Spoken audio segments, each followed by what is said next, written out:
full of heroes that you just want to keep on picking those strong heroes that you like, Yeah. then you just lose sight of the structure of your draft. Yeah, and the fact that, again, Contra said it already, and of course Gideon, it could have come in earlier, the Tigreal, they didn't mind. But the fact that I think EVOS SG trapped them into the Tigreal just makes There were a lot of strong heroes. Yeah, EVOS SG kind of won this draft, I gotta say.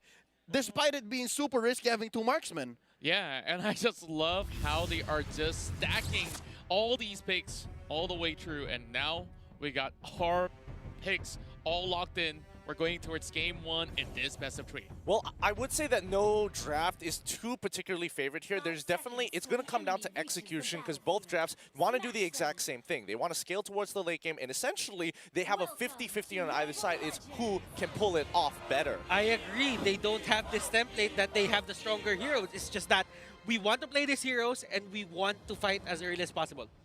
Yeah, and then now we've also seen a little bit of the stickers coming out from Todak's side, just giving a little bit of a respect towards the EVOS, knowing that this is other side's last run, but the Benedetta already suffering a couple of these blows and now being pinned out against the wall, so still level 1, hasn't really received much of an EXP. I think he's been harassed quite a bit, but now Aeon wants to do the exact same thing towards that mid side. Purple buff is going to be contested for a little bit here. The Cosmic Lags just the way to stop, but Aeon might get caught out. He dashes back in towards his team, and now this could be the response that they're looking for. Moon on the run. Smart Missiles not going to connect just yet as Formaze manages to clear the buff in time.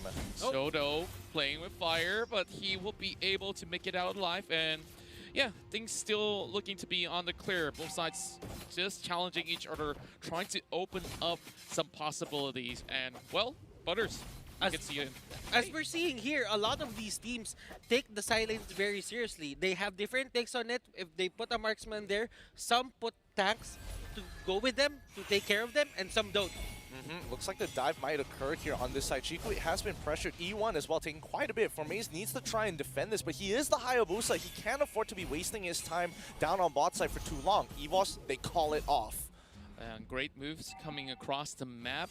And we do see Moon now getting a little bit of attention coming from Eon, but nothing much could possibly be expended. With the turtle coming up next, I definitely think that EVOS will set a little bit more manpower towards the top side of the river, but a little bit of back and forth, not really amounting all too much. Todak still has a slight lead in that sense. I think we need to talk about Formaze. Of all people, used to go into the side lane, now playing Hayabusa here. Oh wait, hold on, Moon. He might take a little bit too much damage here as he's on the run. Oh, trying to get away from Aeon as well as JPL. They get all hit by the falling star moon coming in from X-Ray here, trying to buy a lot of time, but nobody seems to be going down just yet. Soul, he's managed to get on out of there. Hayabusa can't do too much with the wave still around. Again, a pretty good engage coming in from Todak's side. However, still a pretty sweaty game overall. Flicker for a flicker. That's just what they wanted. That's perfect. Moon there with the nice diversion. Yeah, and he flickered on towards the mid side instead of deeper in the jungle, but here comes the contest as well, and the turtle taken from the side of Todak. Ooh, I mean, the Sacred Hammer already starting the fight off good, but they're on the chase to get X-Ray, and I think he's going to be struggling out here. No, they have their eyes set on bigger things, going for the purple buff instead, and in towards the back line here. Down on bottom side, Soul trying to just cut the waves, making Chiku just forcing him to be busy. He has this certain freedom of just doing things just because he knows that there was a turtle fight that happened. And now Todak with the EVO stickers shouting EVOS, EVOS, EVOS. I say that it's pretty impressive to see a lot of that same one coming up, but we do have a pick and Chiku is down. Aeon already finding a great opportunity there, but then where else would they look to attack the map? Hold on, the fight's already begun as Moon trying to go for a big pick onto Soul. However, the rest of the team, that's going to be stopped. Implosion by E1, catching off Aeon as he goes down. The rest of Todak says, no, we don't need to extend this fight. Potato is on his way. Great work coming from that sort of angle, and now they're going to be looking to perhaps look for another way to just hijack some of all these members. And Moon, he's off of position. JPL already got a great ejector. The spiral isn't going to be enough to keep him safe there, but my goodness, ugh.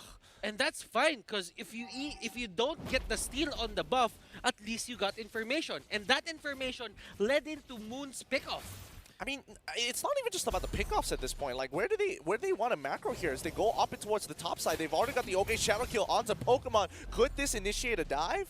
Oh, perhaps so, and then we can already see more members from inside of EVOS SG now hunting out for Formaze. He's already read the book. He knows that they're coming, and with that, JPL is already in prime position. He spots out Formaze, but he goes in, ejects him all the way back, and Aeon tries to go for it, but oh boy, just tricking them all. Oh, wait, hold on. The back flank X-Ray falling Star Moon on top of Aeon. He's still alive, but they got their eyes set onto JPL. They need to finish off their targets. JPL taking a large amount of damage from the shields coming in from X-Rays. The rest of the team rotates up. Nobody dies just yet after one of the biggest flanks we've seen thus far. Soul, wait, hold on. Soul, he's trying to make the play to turn this around. He's getting calling Pokemon, but he's already with a final blow. Can he take them out? No, he cannot. He is done, tired, but he has pushed them away. He protected the objectives, and I think that's what Seoul was aiming for. They weren't really in prime position because the Hayabusa wasn't there. And right now for EVOS SG, they will feed it to Potato. Just a well-coordinated choreography right here, and you can see the way that they have timed it to perfection. They absolutely avoided all that lethality coming in from the side of Todak, but now they're collapsing on top of EVOS. Oh, X-Ray has been ejected all the way onto the other side towards the River Crab. E1, no way to really defend him. The OK Shadow Kill has been expanded, and I think, you know, this game has been just an act of, like, you use your ultimate, I look to dive you under turret. They're forcing the 1-1 here, or Pokemon, to have a bit of a dilemma in between farming or going for the fight. While Chiku, he's been just farming all the time. He even got the bottom turret. Yeah, indeed, he's trying to get himself way ahead in terms of levels so that he could set up for future fights instead, but you can definitely see that EVOS' side, they're so objective-driven that they've already opened up the top side. They've already got the turtle after that push and pull, and now Moon's looking to actually go in for the catch against Aeon, but JPL, he's coming from the back. I mean, E1, he's just stopping JPL in his tracks. He's not going to let him make the play. And considering that JPL here really wants to go for those ejectors, but hold that thought right now. They're having a fight. Blazing Duet coming on towards Aeon. He finds that one pick, but Potato is going to be the next to fall off the OK Shadow Kill. Quad Shadows to pull him back. Pokemon does get the Corrosive Scythe in middle of the fight. JPL, he's holding it out. Formaze, the next to fall with the help of Soul and Pokemon. They've traded 1 for 2. It's not looking good. Yeah, and of course, it definitely backfired on that sort of attempt, and now Todak definitely pulled back their favor, and they're not looking too far off in terms of goal differentials. We'll be looking at some of the itemizations coming in towards this 7.5 minutes. I think that would be really good, just to kind of get an idea of where, where the power spikes are coming from. Looking at it, Potato is almost up with his endless battle. That will give him the certain amount of duel that he needs. Moon has the concentrated energy up for him, and Chiku has the Demon Hunter Sword and the Golden Staff 7 minutes into the game. Oh, that's big. That's some big item power spikes, but it looks like the fight might occur right around Turtle's side. The Circle Eagle trying to get E1 out of position. They're trying to take him out, but it's tough. Turtle has been slain as they pull on backwards. That's going to be Bloodlust Axe, as well as the Endless Battle on Soul and Potato, respectively. Aeon still trying to look to make the play here, and there we go. Boy. It's huge. Chiku in the back line with a Blazing Duet. He managed to stack up that Art of Thievery all the way full, and now Pokemon has to try and look for a return kill. They don't find any. And you just look at how Todak also puts enough pressure to be able to open things further. They're already going for tier 2. They always have this move that they always take the better part of the trade. EVOS SG, yes, they're reacting, but I feel in a sense they're overreacting because they're leaving some of their lanes. I think more importantly, it's just the priority of the targets. Like, E1 is getting hard to kill, and now the ejector coming onto Soul throws back the wrong target. A little unfortunate indeed, but it looks like X-Ray managed to have enough distance. Pokemon getting out of that Divine Justice. Thank goodness, because it would have been bad if you got caught out. E1 and Sacred Hammer right on top of JPL, but the fight again, nobody really wants to commit to this full engagement. No one is willing to take the risk. And of course, you'll be looking towards the side of EVOS. Oh my goodness, it's a fake ejector flipping over, but it will be a full fist biker enters the mid side. Circling Eagle will be crashing in towards the middle, but 3 members go down for EVOS. Yep, that's a huge loss.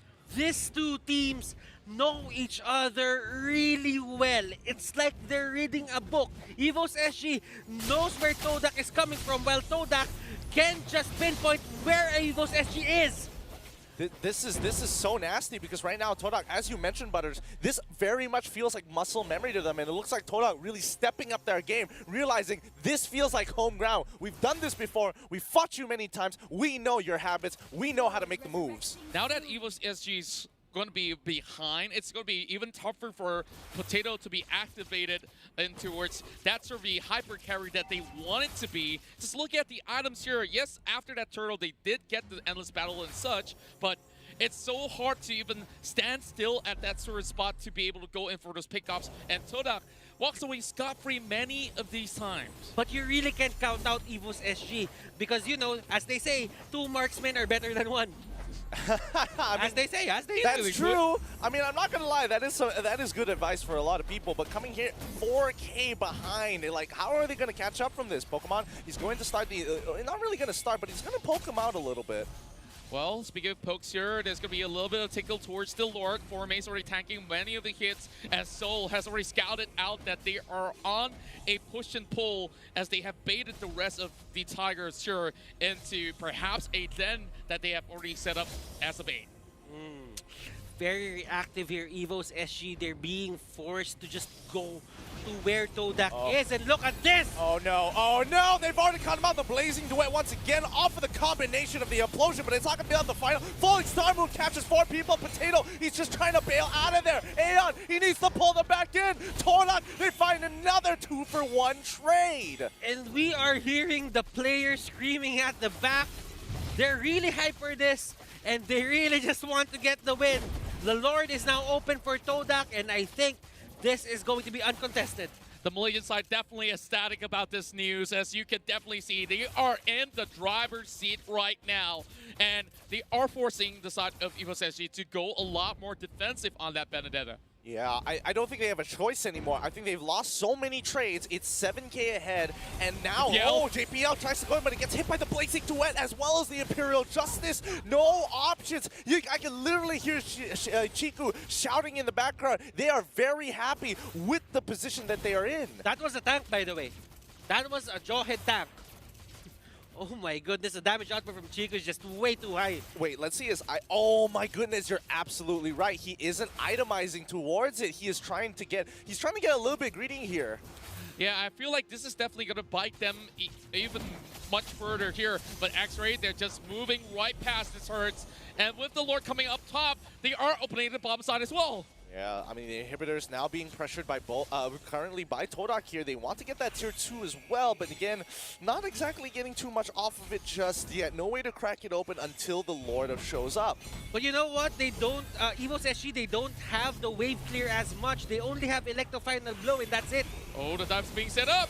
Blazing Duet already chunking onto 4. Again, Chico is just so far ahead. Circling Eagle from Aeon may not be enough to initiate, but again, EVOS members are dying one by one, and Soul trying to clear that wave, and it's not enough. Oh! What? The eye for an eye. He's making some moves, but it ain't going to be enough as he can't get the last creep here. Well done, Todak. Take game 1.